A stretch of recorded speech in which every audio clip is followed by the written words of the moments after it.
तो चलिए बेटा, लगे हाथ हम क्या कर रहे थे, ऑप्टिक्स, और हमने मिरर फार्मूला निकाल लिया था, real image for concave, virtual image for concave, and दूसरे में जो बनता है ना उसमें तो वर्चुअली बनता है, रियल तो बनता नहीं है, जो कन्वेक्स है उसका भी हमने निकाल लिया था। तो इसके बाद है लीनियर मैग्निफिकेशन। लीनियर मैग्निफिकेशन ये क्या होता है बेटा, इसको स्मॉल एम से लिखते हैं। लीनियर मैग्निफिकेशन को किसे लिखते हैं, स्मॉल एम से। तो हम क्या, इसके डेफिनेशन क्या होगा, देखिए, it is the ratio of, it is the ratio of size of image to the size of object। Image का साइज कितना है उसको डिवाइड कर दीजिए किससे, ऑब्जेक्ट के साइज से, तो क्या आ जाएगा, लीनियर मैग्निफिकेशन। तो पहला मैग्निफिकेशन हम देखेंगे किसका, जब रियल और इन्वर्टेड इमेज बना था, यूज किसका किया था हमने, कनकेव का किया था, कनकेव मिरर का, ठीक है। उसके लिए क्या होगा, तो linear magnification m is equal to size of image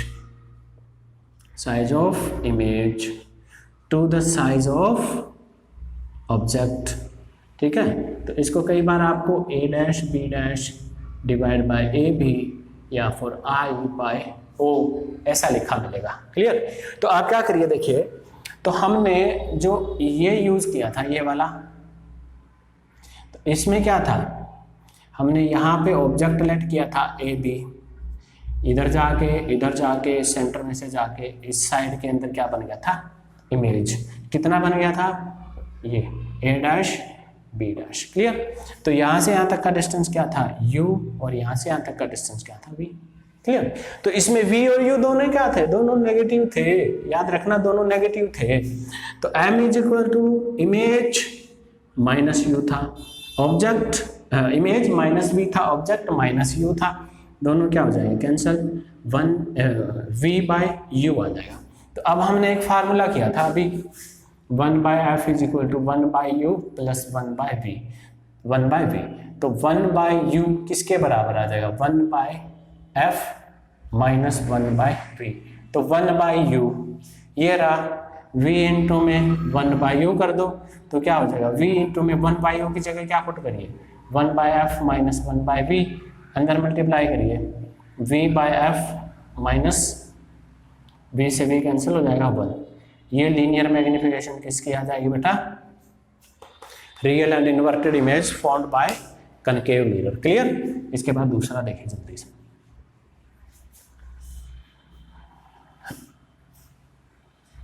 दूसरा किसके लिए, दूसरा हमने पढ़ा था virtual and erect image formed by concave mirror, पढ़ा होगा पीछे, पढ़ा है क्यों नहीं पढ़ा।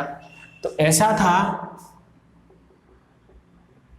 ये प्रिंसिपल एक्सिस था, यहाँ पे हमने ऑब्जेक्ट रखा था, ये लाइनें ऐसे गई थी, यहाँ पे क्या बना था, इमेज बना था, A dash B dash A B, U क्या था प्लस का, यू क्या था माइनस का, और वी क्या था प्लस का, ठीक। तो इस केस में लीनियर मैग्निफिकेशन क्या हो जाएगा, ये होता क्या है, size of image to the size of object, ये होता है, इमेज कितना है v प्लस का, ऑब्जेक्ट कितना है माइनस का u। तो यहां m is equal to minus v, तो बाहर आ गया, अंदर आएगा 1 बाई यू, बात बराबर है। तो ये हो जाएगा माइनस v, 1 बाई यू की जगह वो पुट कर दीजिए क्या, 1 by f minus 1 by v, अंदर मल्टीप्लाई कर दीजिए, minus v by f plus 1, तो ये क्या आ गया, 1 प्लस v बाय एफ। ये लीनियर मैग्निफिकेशन किसका आ जाएगा बेटा, इसका, कौन से का, कनकेव का ही। जब वो इमेज कौन सा बनाएगा, इमेज बनाएगा इरेक्ट, उसके लिए आ जाएगा, क्लियर, लीनियर मैग्निफिकेशन। अब रह गया हमारा कौन सा, थर्ड क्या था, कन्वेक्स मिरर। और कन्वेक्स मिरर ऑलवेज कौन सी बनाता है, वर्चुअल एंड इरेक्ट, ये बनाता है। तो उसमें v पॉजिटिव होता है, u नेगेटिव होता है, तो m क्या हो जाएगा, v बाय माइनस यू, यानी v minus v 1/u, 1/u की जगह वो वैल्यू पुट करिए ये वाली, तो minus we 1/f minus 1/v है, अंदर मल्टीप्लाई करेंगे minus v/f minus minus plus क्या हो जाएगा 1, यानी 1 माइनस v/f। ये किसकी आ जाएगी बेटा आपके पास, समझ में आ रही ना भाई, ये आ गई हमारे पास किसकी, कन्वेक्स की। क्लियर है, ये हो गया अपना फंडा। अब ये हमारा रे ऑप्टिक्स जो था ना, रे ऑप्टिक्स का चैप्टर नंबर 1 फिनिश हो गया। ठीक है, अब हम क्या करेंगे, रे ऑप्टिक्स का चैप्टर नंबर 2 क्या करेंगे, रे ऑप्टिक्स का चैप्टर नंबर 2। अब रे ऑप्टिक्स का चैप्टर नंबर 2 क्या है, वो टोटली बेस्ड है, चैप्टर नंबर 2 डाल दीजिएगा, रिफ्रैक्शन। पहला क्या था, रिफ्लेक्शन, अभी क्या है, रिफ्रैक्शन ऑफ लाइट। अब रिफ्रैक्शन के बारे में भी आपने पढ़ा हुआ है, नहीं पढ़ा हुआ तो मैं पढ़ा देता हूं, कोई दिक्कत नहीं है। रिफ्रैक्शन ऑफ लाइट के बारे में हम पढ़ेंगे, रिफ्रैक्शन ऑफ लाइट। अब क्या है देखिए, इसके लिए समझिए आप, मीडियम 2 टाइप के होते हैं, मीडियम समझते हैं ना, एक तो होता है ये मीडियम जो हम खड़े हैं, ये वाला मीडियम, इसमें पार्टिकल्स क्या है, दूर दूर। एक होता है वाटर मीडियम, उसमें पार्टिकल्स क्या होते हैं, नजदीक नजदीक। तो जिसमें पार्टिकल दूर दूर होते हैं उसको बोलते हैं रेयर मीडियम, और जिसमें पार्टिकल नजदीक नजदीक होते हैं, मॉलिक्यूल्स नजदीक नजदीक होते हैं, उसको बोलते हैं डेंसर मीडियम। तो हमारे पास 2 टाइप के मीडियम है। हमने मान लिया बेटा ये आपके पास एक मीडियम है, ठीक है ना, ये आपके पास एक मीडियम है। क्लियर, इसमें पार्टिकल नजदीक नजदीक है, क्या है बेटा, इसमें पार्टिकल नजदीक नजदीक है। अब पार्टिकल नजदीक नजदीक जब होता है, there is a very small distance। अब नजदीक नजदीक का मतलब देखिए, there is very small distance between the molecules, then the medium is known as denser, then the medium is known as denser medium। दिख रहा है ना, साफ दिखेगा तो कोई बात नहीं, डेंसर मीडियम। और बाहर जो होता है ये होता है बेटा कौन सा, रेयर मीडियम। कौन सा मीडियम, रेयर मीडियम। अब क्या होगा, इसकी डेफिनेशन भी बताऊंगा, पहले देखिए होगा क्या। अब एक रे ऑफ लाइट आया, ये आया भाई, ये रे ऑफ लाइट। क्लियर, अब कोई भी रे ऑफ लाइट आता है तो हम उसका नाम रख देते हैं इंसिडेंट लाइट। ये इंसिडेंट लाइट आया। क्लियर, कहाँ फॉल किया, ये 2 मीडियम के बीच का जो जगह होता है ना, जिसको घरों के बीच में दीवार होती है, वैसे 2 मीडियम के बीच में भी दीवार होती है, जिसको इंटरफेस बोलते हैं। क्या बोलते हैं बेटा उसको, interface. When the ray of light coming from infinite fall on the interface of 2 different medium, that is outer is rarer medium and inner is denser medium, then we draw a normal, ये normal draw कर दिया भाई आपने, ये draw कर दिया आपने क्या, नॉर्मल। इसके बीच ये जो एंगल बना था इसका नाम रख दिया इंसिडेंट एंगल I1। अब ये क्या है देखिए, अब ये रे ऑफ लाइट आया था, हमने पढ़ा था रे और light always travel in a straight line. तो ऐसे आना चाहिए था इसको स्ट्रेट लाइन, लेकिन नहीं आता ऐसा। जब रेयर से डेंसर में आएगा, ये तो दूर है किससे, नॉर्मल से, तो वो रे क्या हो जाएगा, नॉर्मल के नजदीक आ जाएगा। ये नॉर्मल के नजदीक आ रहा है, इसी को क्या बोलते हैं, इसी को बोलते हैं रिफ्रैक्शन। और इस नॉर्मल के बीच और इस रे के बीच एंगल जो बनेगा, इसको बोलेंगे आर, एंगल ऑफ रिफ्रैक्शन। ये पहली बार हुआ, इसका नाम हमने दे दिया 1। और ये इंसिडेंट रे थी, ये वाली रे क्या हो जाएगी, रिफ्रैक्टेड रे। तो यहां से हम रिफ्लेक्शन का डेफिनेशन लिख देंगे, क्या होगा the bending of light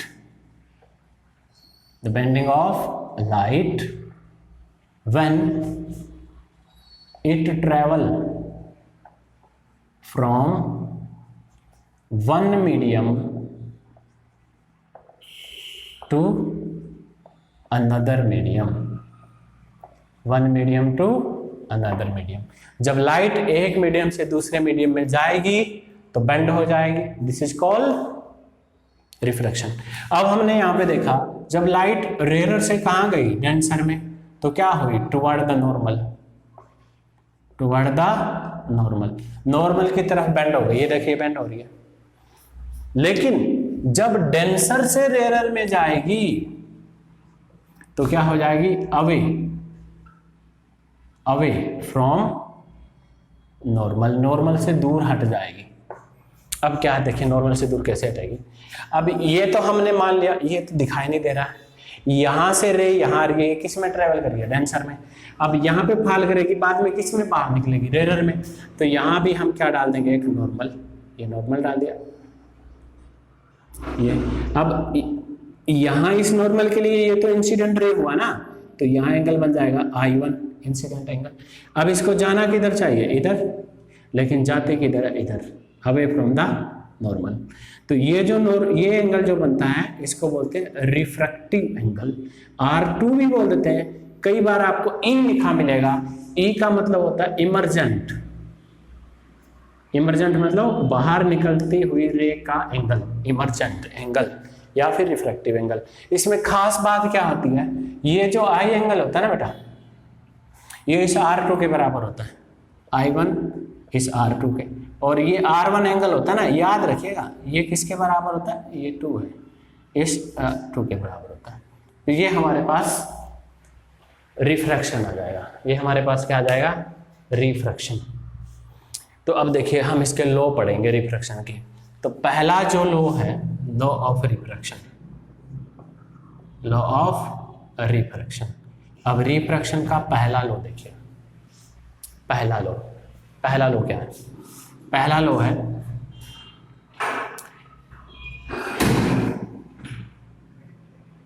incident light normal and refracted light always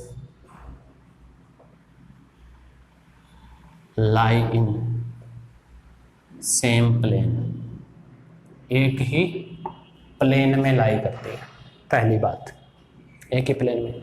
दूसरी बात, sine of incident angle, sine of incident angle to the sign of refractive angle, to the sign of refractive angle is always constant, that is known as refractive index। ये क्या होता है ये भी मैं बताऊंगा आपको, इसको क्या बोलते हैं, रिफ्रैक्टिव इंडेक्स। क्या बोलते हैं इसको, रिफ्रैक्टिव इंडेक्स बोलते हैं, क्लियर। और sine i by sine r is equal to mu, नाम इसका पुकारते हैं कैसे, म्यू से।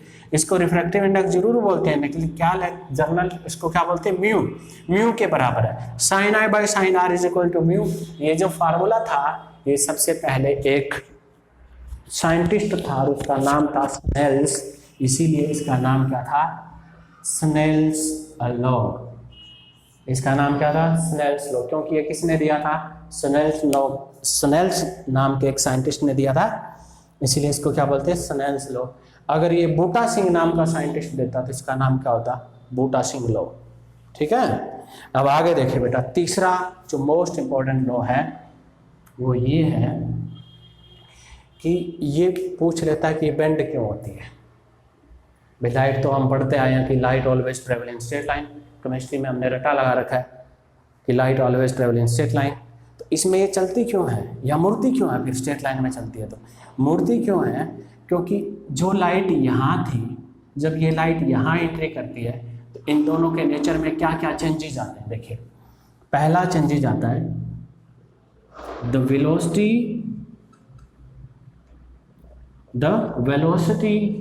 एंड वेवलेंथ चेंज्ड, बदल जाते हैं। The velocity and wavelength changed but frequency and phase difference, अभी फेज डिफरेंस नया नाम है। अगर +1 की 10th यूनिट आपने ध्यान से की है तो आपको फेज डिफरेंस का पता होगा, नहीं तो क्या पता होगा, कुछ नहीं पता होगा। फेज डिफरेंस रिमेन सेम या कांस्टेंट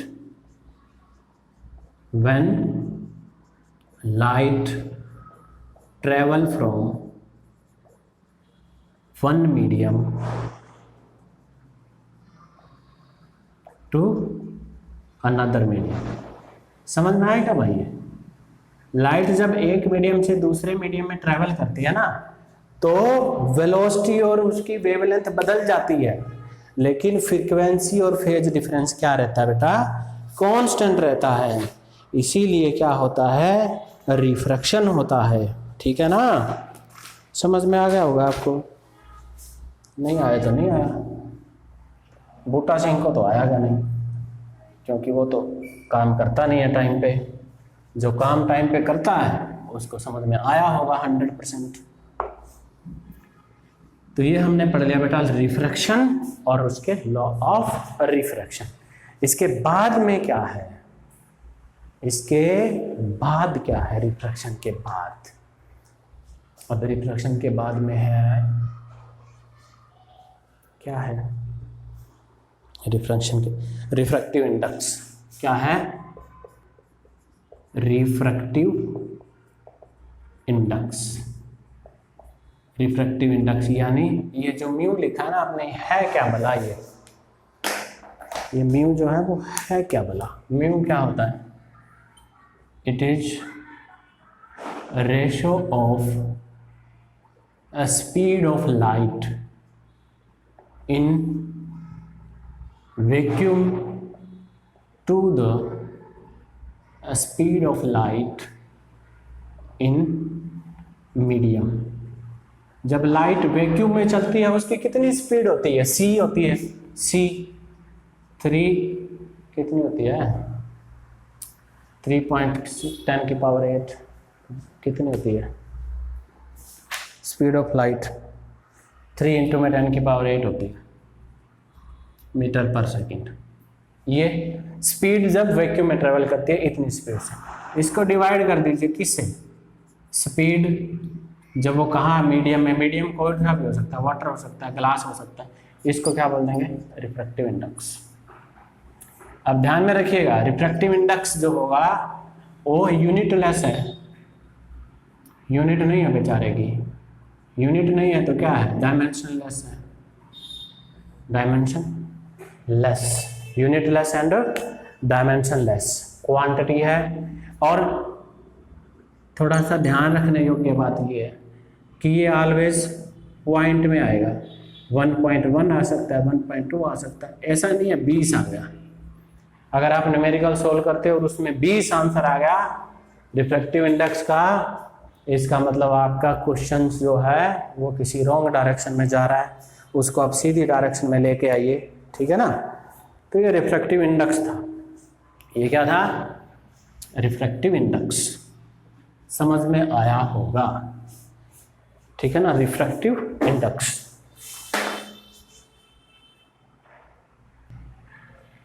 आगे जो टॉपिक है बेटा वो है हमारा कौन सा? Lateral shift. आगे टॉपिक कौन सा है? Lateral shift. ये क्या होती है? इसके लिए देखिए आप, ये आपके पास कोई ग्लास का स्लैब था। ये क्या था बेटा? आपके पास एक कोई ग्लास स्लैब। ठीक है? ग्लास स्लैब था तो ऑब्वियसली ये कौन सा मीडियम है? Denser medium. कौन सा मीडियम है ये? डेंसर मीडियम है। ये कौन सा मीडियम है? डेंसर। डेंसर मीडियम बना देता हूं मैं, ये डेंसर मीडियम।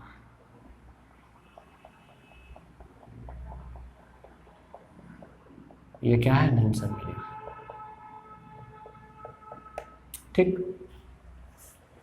अब क्या हुआ? एक रे ऑफ लाइट आना था तो वो आएगा ही, रुकेगा नहीं। इंसिडेंट लाइट फॉलो हो गई बेटा। यहाँ इस पे आपने क्या डाल दिया? यहाँ पे क्या डाल दिया? नॉर्मल। नॉर्मल डाल दिया। अब ये जो है ना, इसकी थिकनेस है टी, थिकनेस कितनी है इसकी, टी। अब ये रे ऑफ लाइट को जाना कैसा चाहिए, इस रे ऑफ लाइट को जाना ऐसे चाहिए, जाना चाहिए, लेकिन ये रे ऑफ लाइट, ये इंसिडेंट एंगल भी तो बन गया आई, योर रे ऑफ लाइट क्या होता है, टुवर्ड द नॉर्मल बेंड हो जाता है, यहाँ आ जाता है, यहाँ आ गया। अब यहाँ से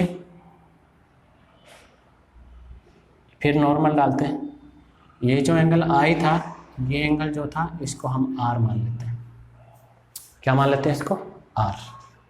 यहाँ कुछ एंगल बनेगा, इसको I1 मान लीजिए, और यहाँ से रे अवे फ्रॉम द नॉर्मल निकल जाएगी, आर मान लीजिए या इमरजेंट एंगल मान लीजिए, ठीक। अब जाना तो इसको सीधा था, ये क्या हो गई, इधर शिफ्ट हो गई, कितना शिफ्ट हो गई, ये परपेंडिकुलर डिस्टेंस इतना शिफ्ट हो गई, इसको ए मानिए, इसको बी मानिए, इसको सी मानिए, इसको डी मानिए।